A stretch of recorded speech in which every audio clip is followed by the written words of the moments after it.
Hey everybody, welcome back to Sip&Talk. I'm Joe. And as always, I'm ready to dive into some seriously juicy info with you all today.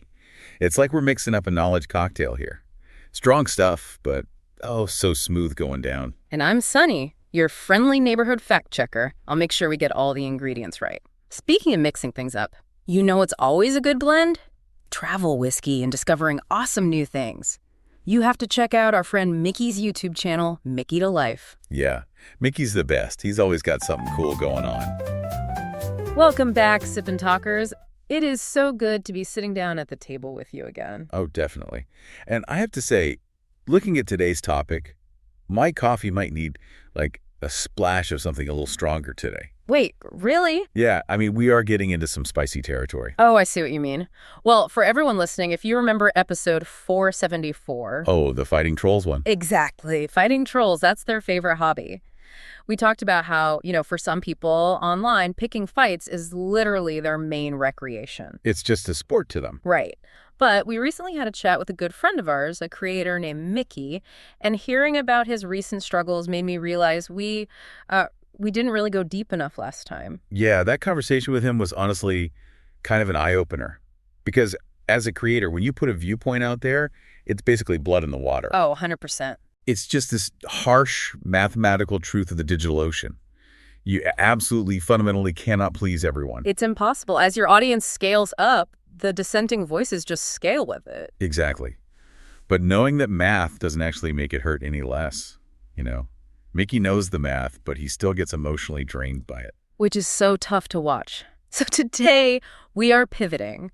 Our mission for this Sip and Talk isn't about how to shut other people up. Because you can't. Right, you just can't win that game. Today is strictly about how you protect your own mind. We're going to explore systematic mental defense mechanisms. Yes. How to filter out the absolute garbage and only keep the constructive feedback. I am so ready for this. Let's get right into it then. To protect your mind, we first have to unpack the actual mechanics of how the internet fundamentally misunderstands us. Oh, this is the most fascinating part. It really is. So let's look at Mickey's specific incident. He filmed this gorgeous, super chill 20-minute walking vlog of Fukuoka and Kumamoto. And if you've seen his stuff, it is just beautiful. The vibe is so tranquil. It really is. But to get people's attention on short-form platforms like Threads or whatever, you have to play a different game. Right. Nobody stops scrolling for a slow pan of a temple. You need a hook. Exactly. So he used a 1-second highlight of himself getting jump scared by this massive cockroach on the street. Which is a hilarious clip, by the way. So funny. But the troll reaction was just wild. Viewers flooded the comments, completely furious. They were angrily typing things like, "Why are you evaluating a cockroach?" I still can't believe that. Or, "Why is this a cockroach documentary?" And it's like, it's a 20-minute video about Japan. It makes me think of that old fable, The Blind Man and the Elephant. Oh, yes. That is the perfect analogy. Right. Like, as an editor, Mickey intentionally took the elephant's ear and magnified it 10,000 times to create this quick hook. To grab attention. Exactly.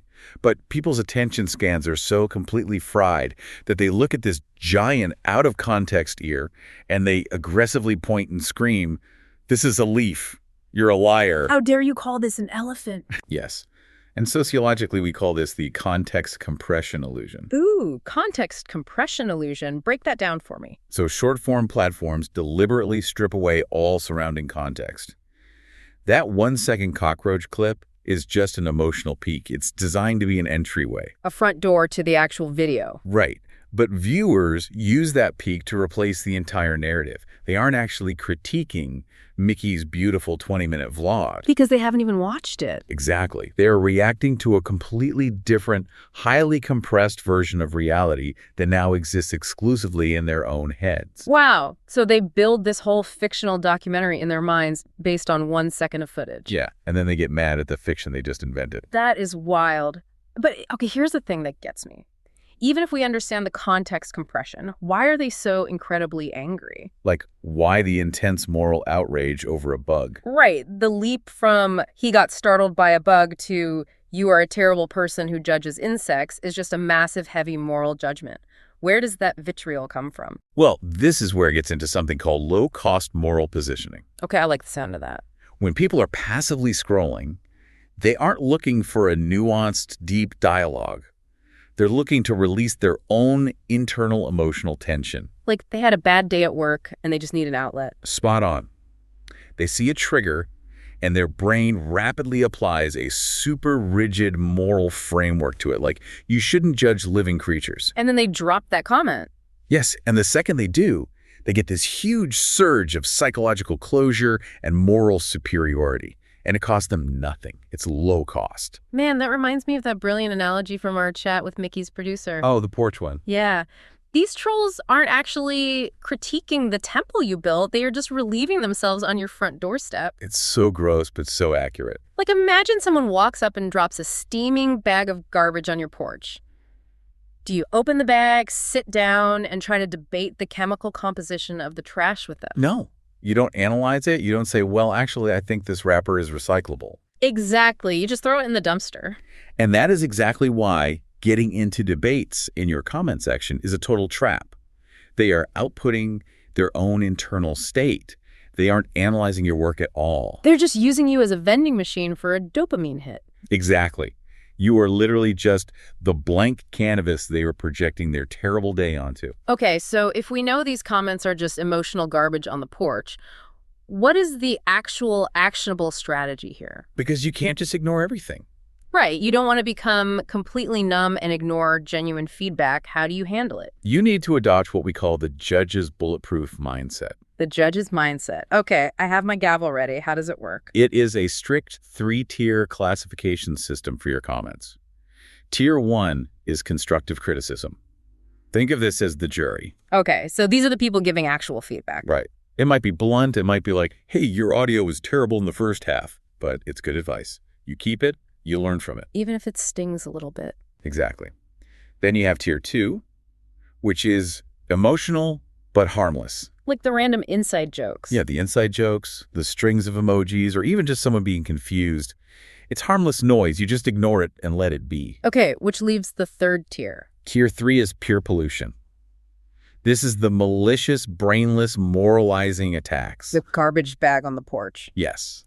And your action here has to be immediate, delete, and block. Period. See, this is where I think a lot of creators get stuck.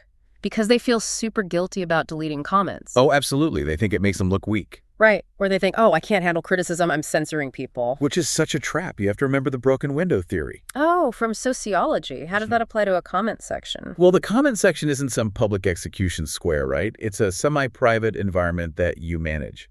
It's your living room. And if you leave a broken window, like a toxic comment, just sitting there, it signals to everyone else that chaos is allowed. It tells the trolls, hey, this is a place where we break windows. Yeah. And the whole thread completely derails. Mickey literally proved this in real time, didn't he? He really did. Once he actually deleted that aggressive, moralizing troll, the environment completely reset. Yeah, all the normal comments magically returned to the top. People saying, haha, I jumped too. Exactly. Because deleting isn't weak. It is environmental cleaning. You are keeping the space safe for your actual community. Although there is this hilarious kind of dark irony to the whole thing. With the algorithm? Yes, because even those hateful broken window comments, the algorithm absolutely loves them. It really does. It doesn't read sentiment. It just reads engagement. Right. So you can almost view trolls as a sacrifice to the algorithm. That is the best way to look at it. Think about it. They are literally sitting there, wasting their own finite lifespan just to boost the algorithmic weight of your video. They are basically your unpaid marketing interns. Exactly. Working hard to push your content to more people. That is such a great reframe. But it does lead me to a bigger question. The ultimate goal of cleaning up the comments isn't just about making the page look pretty, right? Oh, no, not at all. It is about protecting the most fragile and valuable thing a creator has. Which is what? The desire to create. The actual passion to make the work. Oh, wow. Yeah. Because the real danger of internet noise isn't just that people dislike you. It's that the noise fundamentally changes your psychological state over time. You start anticipating the hate before you even hit publish. Exactly. Yeah. If you don't filter that garbage, you start self-censoring. You play it safe.